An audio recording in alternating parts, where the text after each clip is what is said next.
স্বপ্ন দেখার কোনো পরিসীমা নেই। সেই স্বপ্নই আমাদেরকে করে তোলে অনন্য, অদম্য এবং অসাধারণ।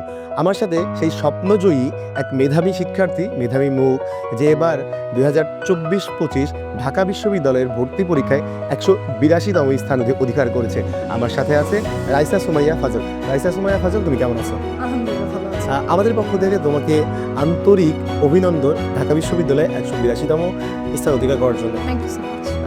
তোমার ছোটবেলা থেকে কি স্বপ্ন ছিল ঢাকা বিশ্ববিদ্যালয়ে পড়া? আমার ছোটবেলা থেকে ঢাকা ইউনিভার্সিটিতে পড়ার ইচ্ছা ছিল। আচ্ছা, তোমার পেছনের গল্প নিশ্চয়ই খুব সহজ ছিল না। ঢাকা বিশ্ববিদ্যালয়ে চান্স পাওয়ার পেছনের গল্পটা যদি আমাদেরকে একটু বলতা এবং আমাদের ইউসিসির যে সকল শ্রোতা আছে তাদের উদ্দেশ্যে যদি তুমি একটু বলতা। আমার পেছনের গল্পটা হচ্ছে, আমি যদি ক্লাস 7 থেকে শুরু করি, আমি হচ্ছে বাংলাদেশে যখন আসলাম, আমার পড়াশোনা করতে বাংলা বুঝতে অনেক কঠিন লাগতো, অনেক কষ্ট হতো। আর তারপরে আস্তে আস্তে পড়ার পরে যখন আমি 9-এ সায়েন্স নিলাম, তারপরে 11-এ কমার্স নিলাম, এগুলো নেওয়ার পরে আমার কঠিন হয়েছে প্রত্যেকটা স্টেজে, কিন্তু আমি ট্রাই করে গিয়েছি। আর তারপরে যখন অ্যাডমিশন স্টেজ আসলো, তখন আমি ইউসিসির সঙ্গে জড়িত হলাম। তারা আমাকে ঠিকমতো গাইড করলেন, আর আমি গাইডলাইন পেয়ে চেষ্টা করলাম ঢাকা ইউনিভার্সিটির জন্য। চেষ্টা করার পরে এর মাঝে আবার বৃত্তির রেজাল্ট আসলো, এইচএসসি। সেই রেজাল্টে আমার বাবা মার মুখে হাসি দেখলাম। আর সেই হাসি দেখে আমি বুঝলাম যে বাবা মাকে যদি আমি বাবা মার জন্য যদি আমি চেষ্টা করে ঢাকা ইউনিভার্সিটিতে একটা সিট পেয়ে যাই, তাহলে আমার বাবা মা অনেক খুশি হবে।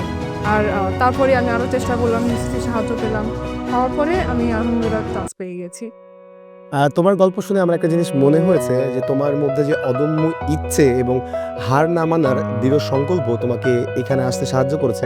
আমার একটা প্রশ্ন, সেই প্রশ্নটা হচ্ছে, তুমি ইউসিসিতে ভর্তি হলে আমি যতটুকু জানি তুমি এই বাংলাদেশে থাকতে না, বাংলাদেশের বাইরে থাকতে, ওইখান থেকে দেশে আসার পরে তোমার ল্যাঙ্গুয়েজের একটা ব্যারিয়ার ছিল, ওইটাকে ওভারকাম করে তুমি ইউসিসির যে দিক নির্দেশনাগুলো পেয়েছো, যে গাইডলাইনগুলো পেয়েছো এবং ইউসিসি তোমাকে যে ম্যাটেরিয়ালস, বুকস এগুলো প্রোভাইড করছে, ইউসিসির টিচারদের যে বকাগুলো খেয়েছো, পরীক্ষার যখন খারাপ হয়েছে বাসায় তোমাদেরকে জানিয়েছে, ওই বিষয়গুলোকে সিরিয়াসলি নেওয়ার জন্য হয়তো তুমি এখানে পৌঁছাইতে পেরেছো।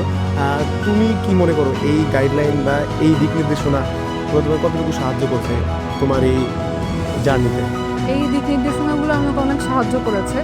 আর বাসায় যখন রেজাল্ট খারাপ হলে রেজাল্ট যেত, তখন আমার বাবা মা খুবই রাগারাগি করতেন, আর আমাকে বলতেন যে আরও ভালো মতো পড়াশোনা করলে তুই আরও ভালো মতো নেক্সট এক্সামে ভালো রেজাল্ট করতে পারবি। তো আমি প্রত্যেকটা নেক্সট এক্সামের জন্য ভালো মতো পড়াশোনা করতাম, আর আমি চেষ্টা করতাম যেন আগের এক্সামের থেকে নেক্সট এক্সামটা অনেক ভালো হয়। তো এভাবেই চেষ্টা করে আলহামদুলিল্লাহ। আবারও ধন্যবাদ তোমাকে রাইসা, এবং আমাদের ইউসিসি পরিবারের পক্ষ থেকে আমাদের পক্ষ থেকে তোমাকে আন্তরিক অভিনন্দন। সেই সাথে আমি তোমাদের উদ্দেশ্যে বলতে চাই, তোমরা যারা সফল হতে চাও বা রাইসার মতো গল্প শোনাতে চাও, তারা এখন থেকেই রাইসার যে পেছনের গল্পগুলো ছিল এই গল্পগুলোকে ফলো করতে পারো, এই গল্পগুলোকে অনুসরণ করতে পারো। অনুসরণ করলে হয়তো তোমরাও আগামীবার ঢাকা বিশ্ববিদ্যালয় সহ বাংলাদেশের যে কোনো বিশ্ববিদ্যালয়ে তোমাদের কাঙ্ক্ষিত গন্তব্যে পৌঁছাতে পারবে। এখানে শেষ করছি। ধন্যবাদ সকলকে।